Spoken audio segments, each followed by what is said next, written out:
दोस्तों नमस्कार। मैं सीए संदीप कुमार स्वागत करता हूं आपका अपनी नेक्स्ट वीडियो में। और दोस्तों आज की वीडियो का टॉपिक है कि किस प्रकार से आप अपनी आईटीआर के रिफंड का स्टेटस चेक कर सकते हैं। यदि आपका रिफंड अभी तक नहीं आया है तो क्या आपको पूरा प्रोसीजर फॉलो करना होगा जिससे कि आपका यह रिफंड जल्द से जल्द आपके बैंक अकाउंट में क्रेडिट हो सके। दोस्तों थोड़ी सी बारीकियां हैं जिन्हें आप यदि समझ जाते हैं तो बड़ी आसानी से यह पूरा प्रोसीजर आप खुद कर सकते हैं।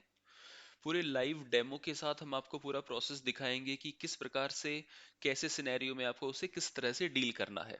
तो सबसे पहली बात, यदि अभी तक आपका जो रिफंड का अमाउंट है वो अभी तक नहीं क्रेडिट हुआ है तो सबसे पहले यह रिफंड स्टेटस आप चेक कर लीजिए। कैसे चेक करना है देखिए, इसके लिए जो हमारी ऑफिशियल वेबसाइट है वह tin.nsdl की है। और किस तरह से इसे एक्सेस करना है हम आपको बताते हैं। सबसे पहले आप यहाँ पर गूगल में जाएंगे और यहाँ पर टाइप करेंगे इनकम टैक्स रिफंड स्टेटस। आप जब इतना टाइप करते हैं तो आपके पास यह वेबसाइट खुलेगी।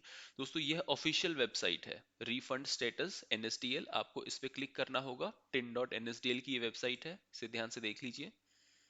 ओके, देखिए यहाँ पर आपको अपना पैन नंबर डालना पड़ेगा और उसके बाद आपको यहाँ पर असेसमेंट ईयर डालना पड़ेगा। तो यदि मैं यहाँ पर एक पैन डालूं, देखिए मैंने यहाँ पे एक पेन डाल दिया है। असेसमेंट ईयर होगा दोस्तों 21-22, जिसमें अभी आपने अभी रिटर्न फाइल की है। और उसके बाद आप यहाँ पर कैप्चा एंटर कर दीजिए NQY और इसे सबमिट कीजिए। देखिए इस तरह से आपके पास जो स्टेटस है वह इस तरह से आपके पास आ जाएगा कि आपका रिफंड क्रेडिट हो गया है या नहीं हो गया है। यह तो एक एग्जाम्पल था कि हम दिखा रहे थे कि किस प्रकार से क्रेडिट हो चुका है। मैं एक और एग्जाम्पल आपको दिखाता हूं। इस तरह से यहां पर मैं एक और पैन एंटर करता हूं। मैंने एक पैन एंटर किया और मैंने प्रोसीड किया। यदि आपका रिफंड अभी तक नहीं आया है तो आप इसका स्टेटस इस प्रकार से, जब आप स्टेटस चेक करते हैं तो आपके पास यह मैसेज आएगा, no records found, your assessing officer has not sent this refund to refund banker. Refund banker हमारा एसबीआई होता है, उसके पास इन्होंने असेसिंग ऑफिसर यानी कि जो इनकम टैक्स ऑफिसर है उन्होंने आपका रिफंड को अभी आपके बैंकर के पास नहीं भेजा है। Please contact your assessing officer, if it is already issued it might take 1 weeks time. तो ठीक है, यदि आपके पास इस प्रकार से मैसेज आ रहा है तो अब आपको नेक्स्ट स्टेप क्या करना होगा। आपको आना होगा आपके इनकम टैक्स के पोर्टल पर। आपको यहाँ पर लॉगिन करना है। यदि आपने अपनी आईटीआर किसी और से भरवाई है तो उनसे प्लीज अपना यूजर आईडी पासवर्ड मांग लीजिए। तो यहाँ पर हम लॉगिन करते हैं और देखते हैं किस प्रकार से पूरा प्रोसीजर हमें करना है। कंटिन्यू कर देता हूं मैं और इस प्रकार से पासवर्ड डाल देने के बाद इस तरह से लॉगिन हो जाएगा। ये देखिए दोस्तों, यहाँ पर यह हमारी प्रोसेसिंग कंप्लीट हो गई है। प्रोसेसिंग जो है आईटीआर की वह कंप्लीट हो गई है, लेकिन रिफंड अभी अवेटेड है। रिफंड क्यों अवेटेड है, इसका कुछ रीजन हो सकता है। मान लीजिए कोई टेक्निकल एरर हो सकती है, मान लीजिए कहीं पे अकाउंट नंबर वगैरह का कोई मिस्टेक हो सकता है, तो कुछ भी हो सकता है। तो इस केस में आपको क्या करना होगा, सबसे पहले आपको आना होगा ग्रीवियंस पे और यहाँ पर सबमिट ग्रीवियंस पर आप क्लिक कर दीजिए इस प्रकार से। दोस्तों सबमिट ग्रीवियंस के ऑप्शन पर आ गए हैं, लेकिन यह क्या, यहाँ पर हमारे पास नंबर ऑफ इश्यूज है। कि हमें कौन से सेक्शन में अपनी ग्रीवियंस डालनी होगी, यह हमें कैसे पता लगेगा। दोस्तों कॉम्प्लेक्स चीजों को सिंप्लीफाई करके आपके पास हम लेके आते हैं। तो दोस्तों अभी तक यदि आपने हमें सब्सक्राइब नहीं किया है तो प्लीज हमें सब्सक्राइब कर लीजिए, सो दैट ऐसी वैल्यूएबल इंफॉर्मेशन आप तक लगातार हम पहुंचाते रहें। देखिए दोस्तों इन सभी डिपार्टमेंट्स की एक्सप्लेनेशन यहाँ पर नीचे दी गई है। आपको यहाँ पर जो खास जो डिपार्टमेंट है जिन्हें चूज करना होगा वह है सीपीसी आईटीआर और दूसरा है एसबीआई। दोस्तों पहला सीपीसी आईटीआर मैंने ओपन किया है, यहाँ पर मैं क्लियरली बता रहा है, this department handles income tax return processing. अगर आपकी रिटर्न अभी तक प्रोसेस नहीं हुई है दोस्तों, अगर रिटर्न प्रोसेस हो जाती है तो ऑटोमेटिकली आपका जो रिफंड है वह 2-4 दिन में प्रोसेस इमीडिएटली हो जाता है। इसके बाद देखिए, all grievances related to ITR V status intimation और notice under section 139(9) and 143(1), refund not received, income tax processing related processes, social media. चलिए ठीक है, ये यहाँ पर इतना हमने देखा। दूसरा जो हमारे पास ऑप्शन है वह है एसबीआई। अगर प्रोसेस हो जाती है, प्रोसेस डिपार्टमेंट की साइड से हो जाती है, लेकिन रिफंड फेलियर हो जाता है, मान लीजिए अकाउंट नंबर में कुछ दिक्कत है, आईएफएससी कोड में दिक्कत है, तो वहां पर यहाँ पर एसबीआई के थ्रू हमें यह अपनी ग्रीवियंस लॉन्च करनी पड़ेगी। तो इस पर्टिकुलर केस में ऐसा कोई इशू नहीं हुआ कि रिफंड हमारा फेल हो गया है, रिफंड अभी अवेटेड है, यानी कि हमें सीपीसी आईटीआर में ही अपनी ग्रीवियंस को लॉन्च करना पड़ेगा। तो आप सीपीसी आईटीआर जिस जो हमारे पास यह ऑप्शन है यहाँ पर क्लिक कर दीजिए। क्लिक करने के बाद आपको यहाँ पर देनी है सिलेक्ट कैटेगरी। जब आप यहाँ पर स्क्रॉल डाउन करते हैं तो यहाँ पर आपके पास एक रिफंड का ऑप्शन है, आप इस रिफंड को चूज कर लीजिए। इसके बाद आप आइए सिलेक्ट सब कैटेगरी पे। सब कैटेगरी पर आपके पास देखिए नंबर ऑफ ऑप्शंस हैं, आपको एक एक ऑप्शन को पढ़ लेना है। और यह बड़ी आसान भाषा में यहाँ पर इंग्लिश में लिखा हुआ है कि कोई यहाँ पे बहुत कॉम्प्लेक्स करके नहीं दिखाया है चीजों को। तो देखिए, intimation order received but no refund received, अभी तक हमारा रिफंड नहीं आया। तो हमारे केस में पहला ही ऑप्शन हम चूज कर लेंगे, लेकिन आप बाकी का ऑप्शन भी देख सकते हैं। Payment of refund order to the legal heir of deceased, refund determined, paid less than expected. कुछ इस प्रकार से आपके इश्यूज हैं कि भाई कम आपको रिफंड मिला है, रिफंड फेलियर का मैसेज आया है आपके पास, refund determined but not received. देखिए रिफंड तो डिटरमिन हो गया लेकिन अभी तक आया नहीं है, ठीक है। इसके बाद हम देखते हैं refund reissue request raised but refund not received. तो इन सभी केसेस में से जो भी आपका एप्लीकेबल रीजन है वह आप चूज कर लीजिए। तो यहां पर हमने देखा कि हम यहां पर एक रीजन चूज कर लेते हैं। इसके बाद हम इसे कंटिन्यू पे क्लिक करते हैं। कंटिन्यू पर क्लिक करने के बाद असेसमेंट ईयर देना होगा। दोस्तों अगर आपने अभी रिसेंटली अपनी रिटर्न फाइल की है तो असेसमेंट ईयर होगा आपका 21-22 का। देखिए दोस्तों, फाइनेंशियल ईयर होता है 20-21 और उसका असेसमेंट ईयर होगा आपका 21-22। यदि यहाँ पे गलत असेसमेंट ईयर चूज कर लिया तो आपको रिफंड के लिए जो आपकी एप्लीकेशन है दोस्तों वह प्रोसेस नहीं हो पाएगी। ग्रीवियंस डिस्क्रिप्शन, दोस्तों बड़ी आसान भाषा में आपको यहाँ पर अपनी ग्रीवियंस का डिस्क्रिप्शन लिख देना है। चलिए मैं यहाँ पर लिख देता हूँ। दोस्तों यहाँ पर हमने बड़ी सरल भाषा में अपने इशू का डिस्क्रिप्शन दे दिया है और इस प्रकार से आप यहाँ पर आगे बढ़िए। अटैचमेंट में दोस्तों क्या देना है, आप यहाँ पर अटैचमेंट में जो भी आपका रिलेवेंट डॉक्यूमेंट है वह आप दे सकते हैं। दोस्तों हम अपने केस में यहाँ पर अदर डॉक्यूमेंट भी चूज कर सकते हैं और जो हमारा असेसमेंट ऑर्डर आया है उसकी कॉपी को यहाँ पर लगा सकते हैं, जो हमारी ऑर्डर की कॉपी है। तो यहाँ पे आप अदर डॉक्यूमेंट्स में चूज कर सकते हैं, ऑर्डर की कॉपी लगानी ऑर्डर की कॉपी लगा सकते हैं, चालान की कॉपी लगा सकते हैं, फॉर्म 16 की कॉपी लगा सकते हैं। और इस प्रकार से आप यहाँ पर अपलोड अटैचमेंट पर क्लिक करके उसे अपलोड कर सकते हैं। तो मैं यहाँ पर अपलोड कर देता हूँ। अपलोड होने के बाद दोस्तों आपको यहाँ पर सबमिट ग्रीवियंस पर क्लिक करना है। चलिए इसे भी क्लिक कर देते हैं।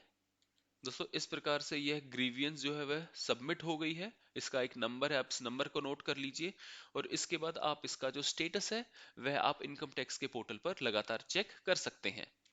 दोस्तों इस प्रोसेस को आपको करना होगा यदि आपको रिटर्न फाइल करके काफी टाइम हो चुका है और अभी तक ना उसकी प्रोसेसिंग हुई है या फिर ना उसका रिफंड आया है। तो चलिए दोस्तों, एक तो हमने यह सिनेरियो देखा, अब मैं आपको एक और सिनेरियो दिखाता हूं। मैं इसे लॉग आउट कर देता हूं। लॉग इन किया मैंने यहाँ पर और मैंने यहाँ पर एक पैन एंटर किया है और इसके बाद मैं इसे कंटिन्यू कर देता हूँ। यहाँ पर पूरी डिटेल्स डालकर आप इसे कंटिन्यू कीजिए।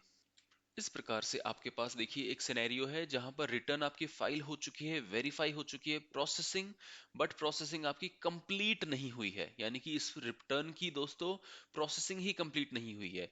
रिफंड हमारे पास तब आएगा जब इसकी प्रोसेसिंग कंप्लीट हो जाएगी। यदि आपके पास ऐसा सिनेरियो है तो आप डेफिनेटली इसका रिफंड स्टेटस चेक कर सकते हैं, जैसा कि मैंने इससे पहले आपको दिखाया था। चलिए एक बार के लिए इसे भी चेक करते हैं कि क्या दिखा रहा है यहाँ पे। tin.nsdl की वेबसाइट पर मैं आ गया हूँ। पैन मैंने यहाँ पर एंटर किया।